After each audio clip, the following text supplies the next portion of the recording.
Halo semuanya, selamat berjumpa pada pembelajaran IPAS, Ilmu Pengetahuan Alam dan Sosial, yang pada kesempatan kali ini masih membahas mengenai makhluk hidup dan lingkungannya.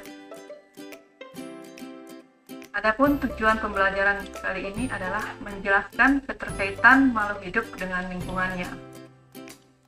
Makhluk hidup adalah setiap entitas atau satuan yang berwujud individual yang mampu menjelaskan fungsi-fungsi kehidupan, seperti ada manusia, tumbuhan, dan juga hewan. Setiap makhluk hidup memiliki karakteristik dan ciri-ciri tertentu.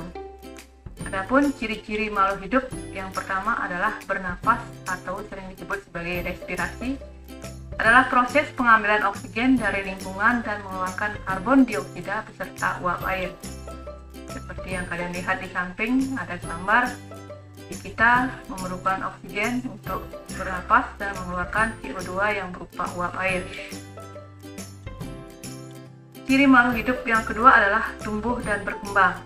Tumbuh adalah perubahan ukuran organisme dari kecil menjadi besar. Seperti pada gambar ini, ada biji tumbuhan, dia akan berubah ukuran dari kecil menjadi besar. Berkembang adalah perubahan organisme ke arah kedewasaan. Seperti kalian lihat pada gambar ini adalah tumbuhnya jakun dan juga tumbuhnya kumis ataupun jenggot pada laki-laki. Ciri makhluk hidup yang ketiga adalah berkembang biak atau reproduksi. Berkembang biak atau reproduksi adalah kemampuan makhluk hidup untuk memperoleh keturunannya, di mana bertujuan untuk melestarikan jenisnya agar tidak punah. Ciri makhluk hidup yang keempat adalah bergerak. Manusia bisa melakukan gerakan dengan kaki ataupun tangan.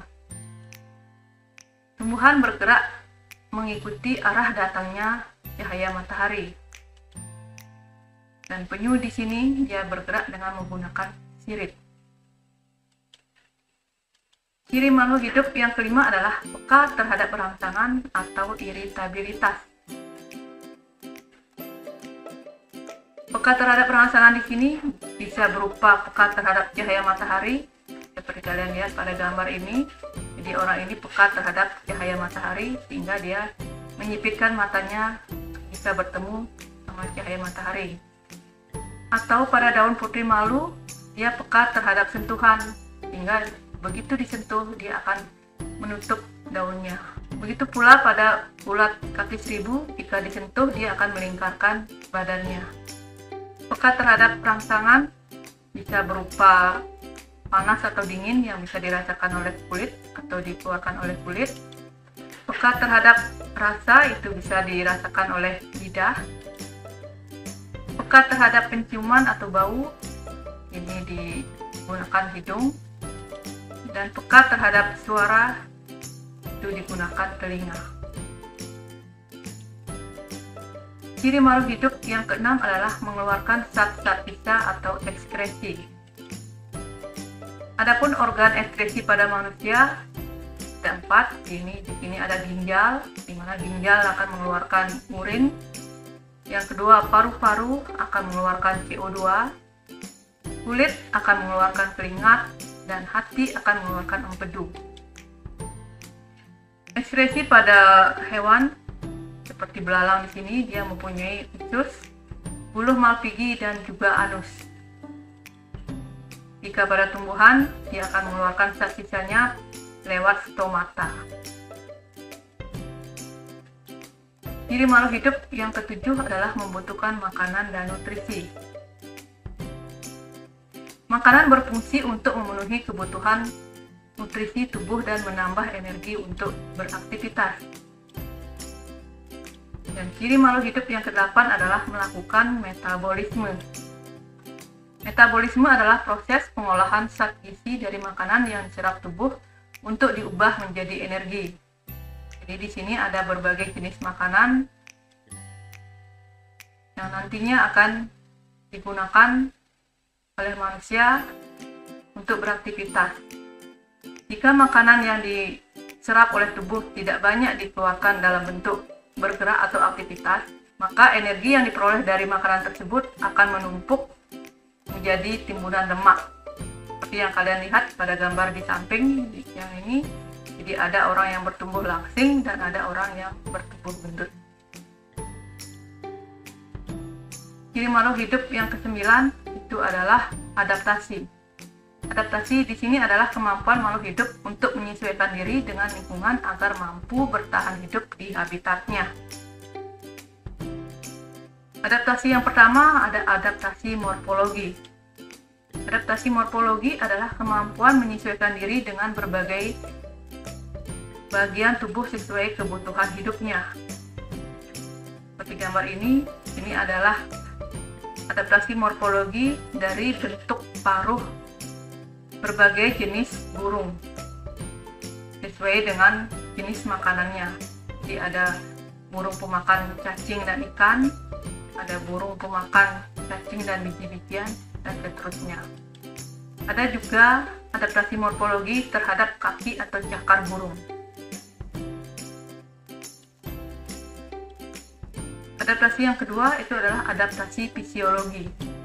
Adaptasi fisiologi di sini adalah kemampuan adaptasi terhadap perbedaan fungsi bagian tubuh karena lingkungan. Seperti unta di sini akan beradaptasi dengan lingkungannya dengan cara dia menyimpan air dalam punuk-punuknya, sehingga unta ini akan bertahan hidup di daerah yang kering atau di daerah gurun. Seperti halnya burung hantu, karena memiliki penglihatan yang tajam pada tengah malam hari, maka akan memudahkan dia untuk mencari makanan. Adaptasi fisiologi pada manusia, jika manusia merasakan kepanasan, maka dia akan mengeluarkan dalam bentuk keringat, sehingga tubuhnya akan menjadi dingin.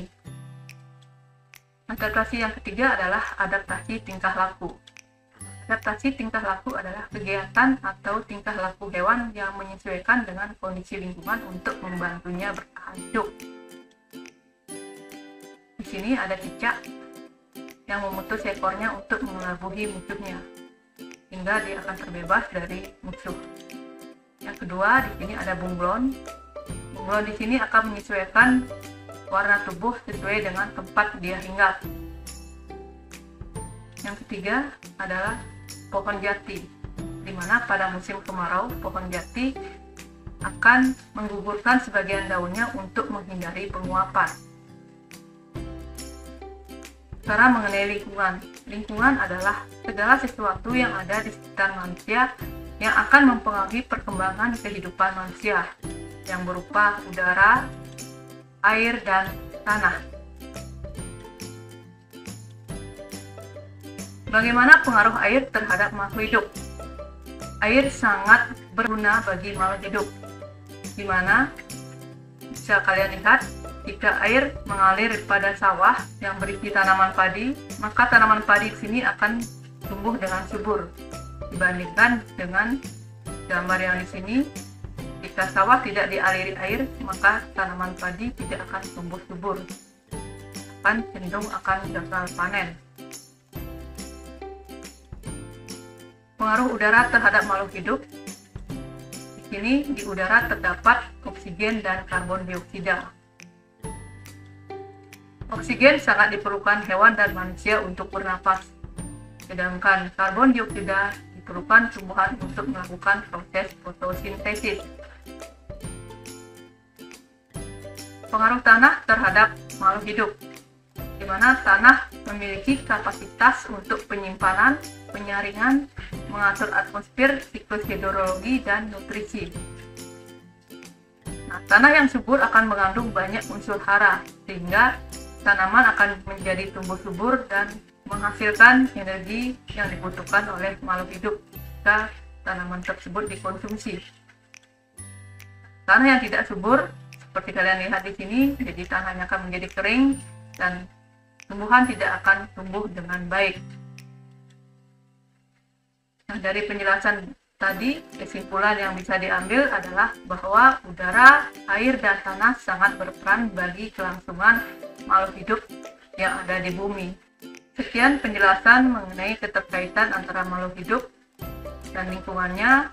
Jika bermanfaat, silakan di subscribe, share, dan like. Terima kasih.